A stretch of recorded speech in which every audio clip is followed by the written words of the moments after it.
Olá, sejam bem-vindos ao canal Direito com Questões. Eu me chamo André Padoim Miranda, sou advogado e professor de Direito. O objetivo deste canal é te ajudar na preparação da OAB por meio de comentários às questões da própria OAB e, por consequência, te ajudar até mesmo na preparação para concurso público. O conteúdo deste vídeo está show de bola. Você pode acompanhar as questões pela telinha do próprio canal ou pelo blog que está no link da descrição. Vamos lá então, hoje nós vamos comentar as questões de Direito Constitucional do 36º Exame de Ordem, das questões 11 a 17, da prova tipo 1 branca. Observem que em Direito Constitucional são 7 questões, então vejam a importância do estudo do Direito Constitucional. Questão de número 11, cujo tema é Estado de Defesa. 2 estados de determinada região do Brasil foram atingidos por chuvas de tal magnitude que o fenômeno foi identificado como calamidade de grandes proporções na natureza.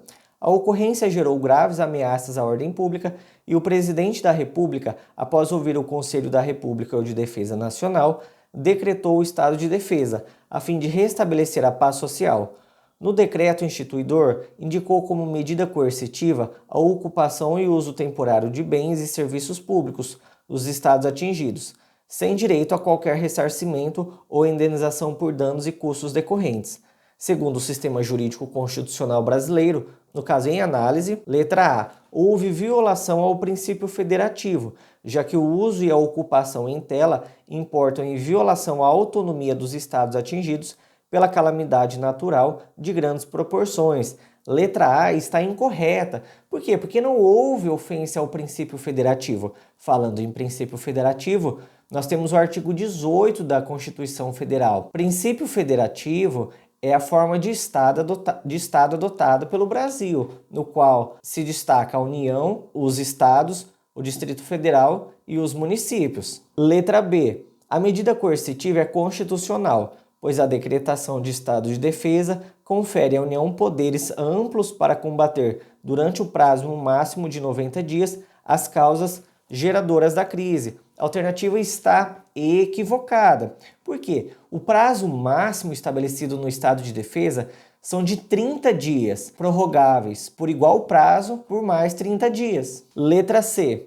A medida coercitiva em tela viola a ordem constitucional, pois a União deve ser responsabilizada pelos danos e custos decorrentes da ocupação e uso temporário de bens e serviços dos outros entes. Perfeito, alternativa C, alternativa correta.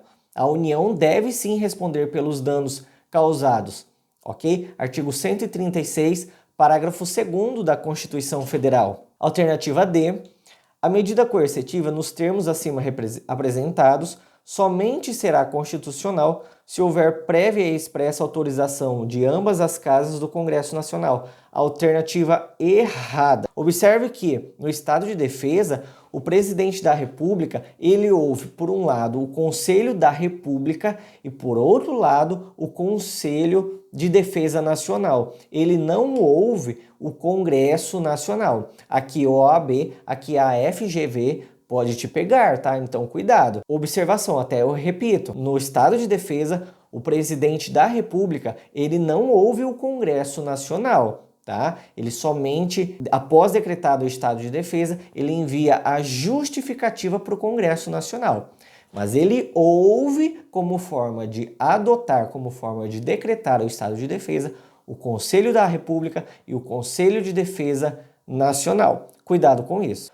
Observem que o artigo 136 da Constituição diz: o presidente da República pode, ouvidos o Conselho da República e o Conselho de Defesa Nacional, decretar o estado de defesa para preservar ou prontamente restabelecer, em locais restritos e determinados, a ordem pública ou a paz social ameaçadas por grave e iminente instabilidade institucional ou atingidas por calamidades de grandes proporções da natureza. Como dica de memorização, eu trouxe para vocês esta imagem. Então, no estado de defesa, associem com a imagem o escudo. Estado de defesa, o Estado se defende de instabilidade institucional e de grandes calamidades da natureza. E logo abaixo, o prazo são de 30 dias. Questão 12, tema direitos e garantias fundamentais. Martinez, cidadão espanhol, foi convidado por XYZ, universidade privada de direito situada no Brasil, para ministrar a disciplina Direito Constitucional. Para tanto, ele estabeleceu residência em solo brasileiro. Após 2 anos lecionando na referida instituição de ensino, apesar de possuir qualificação adequada para o exercício do magistério, Martinez é surpreendido em suas redes sociais com graves alegações de exercício ilegal da profissão. Sobre a questão em comento, com base no texto constitucional, assinale a alternativa correta.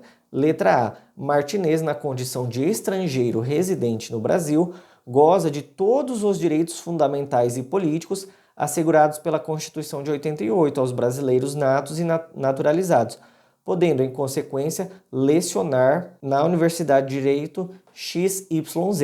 A alternativa A está incorreta. Por quê? Porque o estrangeiro residente no país, ele não possui todos os direitos políticos. Observe o artigo 12, parágrafo 3º da Constituição Federal, que diz que são cargos privativos de brasileiros natos, como, por exemplo, o presidente e o vice-presidente da República, ministro do STF, presidente da Câmara dos Deputados, presidente do Senado Federal. Letra B. Apesar de restringir o exercício de determinados direitos por parte dos estrangeiros, a Constituição de 88 assegura a Martinez o livre exercício de sua profissão, desde que preencha os requisitos legais exigidos. Alternativa correta, pessoal. Lá no artigo 207, parágrafo 1º e 2º, a Constituição garante aos estrangeiros residentes no Brasil a possibilidade de lecionar nas universidades. Letra C. A Constituição de 88, ainda que assegure a autonomia didático-científica das universidades, exige prévia naturalização do estrangeiro martinês para que possa atuar no ensino superior de ensino. Não, OAB. Não, OAB, não é assim. Na letra C, a Constituição não exige prévia naturalização. Isso aqui é invenção da OAB como forma de pegadinha. Cuidado. Letra D. A ordem constitucional permite que Martinez, na condição de estrangeiro residente no Brasil, desempenhe livremente sua profissão, mas condiciona tal direito à prova de residência em solo brasileiro por no mínimo 4 anos. Letra D está incorreta. Novamente, uma invenção da OAB. Olha só, o artigo 207, parágrafo 1º da Constituição, diz que é facultado às universidades admitir professores, técnicos e cientistas estrangeiros, apenas na forma da lei. Veja que o dispositivo constitucional não faz nenhuma condição, principalmente condição de tempo. Como dica de memorização dessa alternativa, eu trouxe a seguinte foto. É facultado às universidades admitir professores estrangeiros, técnicos estrangeiros e cientistas estrangeiros. Questão 13, novamente sobre direitos e garantias fundamentais. Antônio foi condenado em definitivo pela prática de diversos crimes em concurso material. Concurso material, de acordo com o Código Penal, são aquelas 2 ou mais ações que resultam em 2 ou mais crimes. Além da privação da liberdade, também foi condenado cumulativamente a pena de multa e a obrigação de ressarcir os danos causados às vítimas das práticas criminosas. Em caso de falecimento de Antônio, com base no texto constitucional, é correto afirmar que, letra A, à exceção das penas privativas de liberdade, todas as demais podem ser estendidas aos sucessores de Antônio até o limite do valor do patrimônio transferido. A alternativa está incorreta. Por quê? Porque somente pode ser transferido aos sucessores as obrigações, as reparações de ordem civil. Alternativa B. Pelo princípio da intransmissibilidade da pena, nenhuma das obrigações ou penas decorrentes da prática criminosa pode ser transferida aos sucessores de Antônio. Incorreta. A alternativa. As obrigações de ordem civil podem ser transferidas aos sucessores do autor da infração e contra eles executada. Alternativa C. Apenas a pena de multa e obrigações de cunho patrimonial podem ser transferidas aos sucessores de Antônio até o limite do valor do patrimônio transferido. A alternativa está errada, tá? Na parte inicial aqui da alternativa fala apenas a pena de multa e obrigações de cunho patrimonial. Pena de multa não pode. Penas privativas de liberdade, restritivas de direito e multa somente podem ser imputadas ao autor da infração. Aqui, cada um no seu quadrado, ok? Letra D. A obrigação de reparar os danos causados às vítimas podem ser estendidas aos sucessores de Antônio e contra eles executada até o limite do valor do patrimônio transferido. Alternativa D, alternativa correta. O artigo 5º, inciso 45 da Constituição Federal, assim diz: nenhuma pena, aqui incluída privativa de liberdade, restritiva de direito e multa, passará da pessoa do condenado. Então, essa primeira parte do artigo 5º, inciso 45, se refere ao Instituto Penal. Logo em seguida, nós temos a segunda parte do dispositivo, no qual se refere à parte civil. Veja, podendo a obrigação de reparar o dano e a decretação do perdimento de bem ser, nos termos da lei, estendidas aos sucessores e contra eles executadas até o limite do valor do patrimônio transferido. Aqui, como dica e técnica de memorização, eu trago para vocês duas imagens. Na primeira imagem, nós temos a parte criminal. Nenhuma pena passará da pessoa do condenado. Já na segunda imagem, nós temos a questão civil. Associem que nós temos uma mão. Esta mão estendida significa que a parte de reparação civil ela pode ser estendida até o sucessor do autor da infração, porém até o limite do valor recebido. E para finalizar esta questão, eu trago para vocês a súmula 642 do STJ, publicada recentemente, publicada em 2020. Então, esta súmula pode cair na OAB. Veja o teor dela. O direito à indenização por danos morais transmite-se com o falecimento do titular, possuindo os herdeiros da vítima legitimidade ativa para ajuizar ou prosseguir a ação indenizatória. Questão 14, tema controle de constitucionalidade. O governador do estado Alfa pretendia criar um novo município no âmbito de seu estado. No entanto, tinha conhecimento de que o artigo 18, parágrafo 4º da CF de 88, que trata dessa temática, é classificado como uma norma de eficácia limitada. Aqui um parênteses, o que é uma norma de eficácia limitada? Norma de eficácia limitada é aquela que depende de uma regulamentação futura para ter eficácia.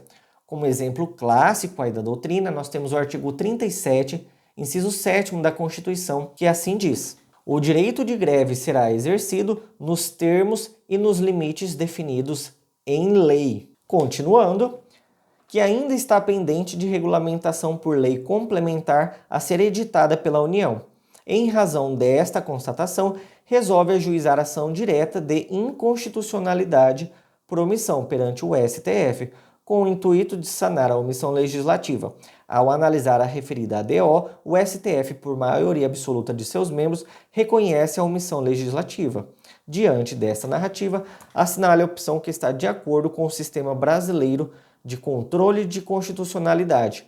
Letra A. O STF, com o objetivo de combater a síndrome de ineficácia das normas constitucionais, deverá dar ciência ao Poder Legislativo para a adoção das providências necessárias à concretização do texto constitucional, obrigando-o a editar a norma faltante em 30 dias. Opa, alternativa errada. O STF ele faz parte do Poder Judiciário. Tá? Ele não pode interferir obrigando o Poder Legislativo a editar uma norma para suprir a omissão. Então, cada um no seu quadrado. Poder Executivo, Poder Legislativo e Poder Judiciário. Cada um com as suas atuações definidas pela Constituição. Letra B. O STF, em atenção ao princípio da separação dos poderes, deverá dar ciência ao Poder Legislativo para a adoção das providências necessárias à concretização da norma constitucional. Alternativa B, perfeito. Alternativa B, correta. O Poder Judiciário, ele deverá dar ciência ao Poder Legislativo. Observe, ele deverá dar ciência e não editar a norma e nem obrigar o Poder Legislativo a editar a norma. Letra C. O STF, ao exemplo do que se verifica no mandado de injunção, fazendo um parênteses aqui, o que é o mandado de injunção? Mandado de injunção é um remédio constitucional previsto lá no artigo 5º da Constituição, no qual diz que conceder-se-á mandado de injunção sempre que a falta de norma regulamentadora torne inviável o exercício de direitos e liberdades constitucionais. Continuando, atuando como legislador positivo, deverá suprir a omissão inconstitucional do legislador democrático, criando a norma inexistente que regula a constituição de novos municípios, o que obsta, ou seja, que impede a atuação legislativa superveniente. Alternativa totalmente incorreta. Não, OAB, não é assim. Veja que aqui a OAB colocou o STF como um legislador positivo. Lembre-se, cada um no seu quadrado. O STF, o qual faz parte do Poder Judiciário, ele não tem essa autonomia constitucional para editar norma, para criar, para suprir norma, ok? E por fim, desta questão, alternativa D. A referida ação deveria ter sido julgada inepta na medida em que somente normas constitucionais de eficácia contida podem ser objeto de ação direta de inconstitucionalidade por omissão. Alternativa incorreta, por quê? Porque ele fala o seguinte, somente as normas constitucionais de eficácia contida podem ser objeto de ADC. Errado. As normas constitucionais de eficácia limitada também podem ser objeto de ação direta por inconstitucionalidade por omissão. Aqui, fazendo novamente um parênteses, o que é uma norma de eficácia contida? Norma de eficácia contida é aquela que tem a sua aplicabilidade direta, imediata, mas a sua eficácia depende de uma regulamentação.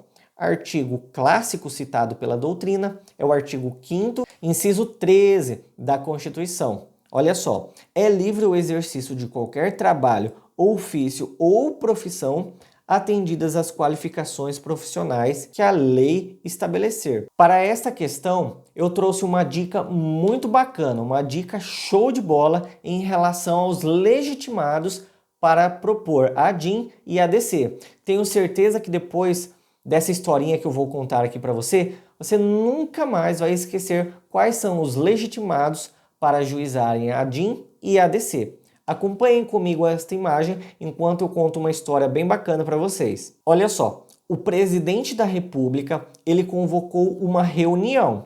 Ele convocou uma reunião com diversas autoridades para tratar do tema ADIM e ADC. Quem ele convocou para essa reunião de suma importância?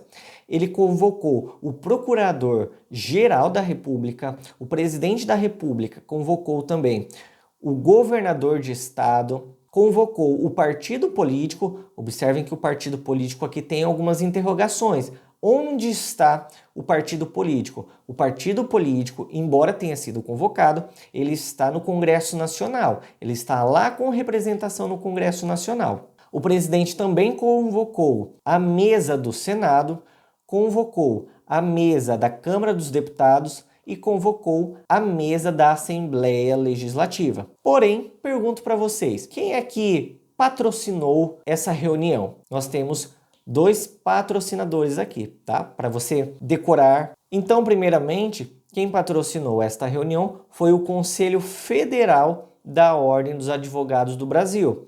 E como segundo patrocinador, a Confederação Sindical.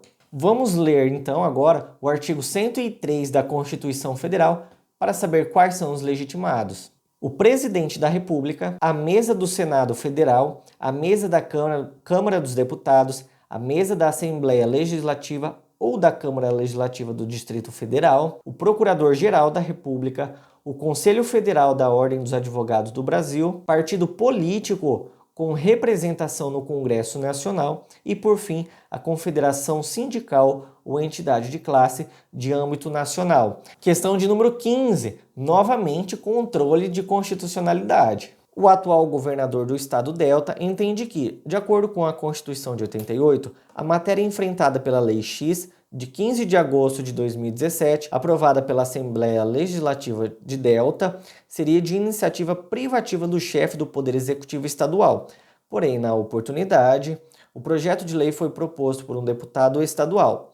Sem saber como proceder, o atual chefe do Poder Executivo buscou auxílio junto ao Procurador-Geral do Estado Delta, que, com base no sistema jurídico constitucional brasileiro, afirmou que o governador, letra A, poderá tão somente ajuizar uma ação pela via difusa de controle de constitucionalidade, pois, no caso em tela, não possui legitimidade para propor ação pela via concentrada. A alternativa A está incorreta. Lembrando, o que é um sistema, um controle de constitucionalidade pela via difusa? É aquela no qual há partes envolvidas, há um litígio entre duas partes, um caso real, cujo objeto de controle de constitucionalidade, ou seja, a análise da constitucionalidade de uma lei ou de um dispositivo constitucional, ele pode ser apreciado por um juiz, pelo magistrado de primeiro grau ou até mesmo por um tribunal. Na parte final da alternativa, fala em controle pela via concentrada. O que é essa via concentrada? Associem concentrada no STF, ok? Concentrada no STF. O STF faz análise da constitucionalidade ou da inconstitucionalidade de uma lei. Então a alternativa A está errada, porque fala tão somente ajuizar uma ação pela via difusa. Não, o governador ele pode propor esta ação pela via difusa ou pela via concentrada, ok? Letra B. Poderá pela via política requisitar ao Poder Legislativo do Estado Delta que suspenda a eficácia da referida Lei X, porque no âmbito jurídico nada pode ser feito. Olha só, aqui nós temos dois erros gravíssimos. Primeiro erro, poderá pela via política requisitar ao Poder Legislativo que suspenda a eficácia da lei.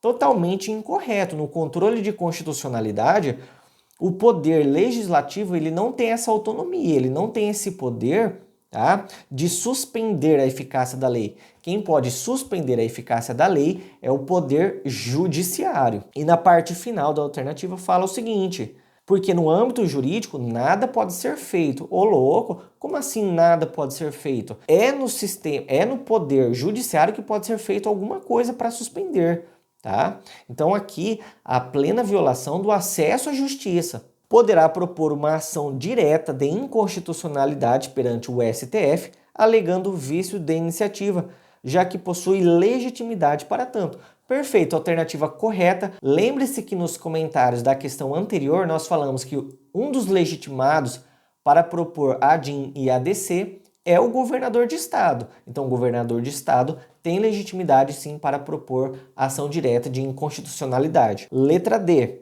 Não poderá ajuizar qualquer ação pela via concentrada, já que apenas a mesa da Assembleia Legislativa de Delta possui legitimidade constitucional para tanto. Alternativa errada. A mesa da Assembleia Legislativa possui legitimidade, mas não é a única. O governador de estado também pode. Como dica de memorização em relação a essas nomenclaturas, sistema difuso, concentrado, eu trouxe a seguinte técnica, a seguinte dica de memorização por meio desta imagem. Observe, quando nós falamos em controle em sistema difuso de constitucionalidade, ele também possui uma outra nomenclatura. Então você pode falar sistema difuso ou concreto de constitucionalidade, sistema difuso ou concreto de constitucionalidade. E para memorizar essas duas nomenclaturas, você vai fazer a seguinte associação. Sistema difuso, você vai associar difuso com difuro. Furo. Quem fura, fura o quê? Quem fura, fura o concreto. Questão 16, temática habeas data. Um órgão público detentor de banco de dados com informações passíveis de serem transmitidas a terceiros, possuía informações inexatas a respeito de João. Em razão disso, ele dirige petição ao referido órgão solicitando que providenciasse a devida retificação. A petição seguiu acompanhada dos documentos que informavam os dados corretos sobre a pessoa de João. Como o órgão público indeferiu tanto o pedido inicial quanto o recurso administrativo interposto, João contratou você como advogado para ajuizar a medida judicial cabível. Agindo em conformidade com o sistema jurídico constitucional brasileiro, você ajuizou um habeas data, esclarecendo que o mandado de segurança, por ser um remédio de caráter residual, não seria um instrumento adequado para aquela situação específica, em que se almejava retificar informações pessoais. A alternativa A está corretíssima. Por quê? Falou em retificação de dados, falou ali a questão sobre banco de informações, provavelmente é habeas data, tá?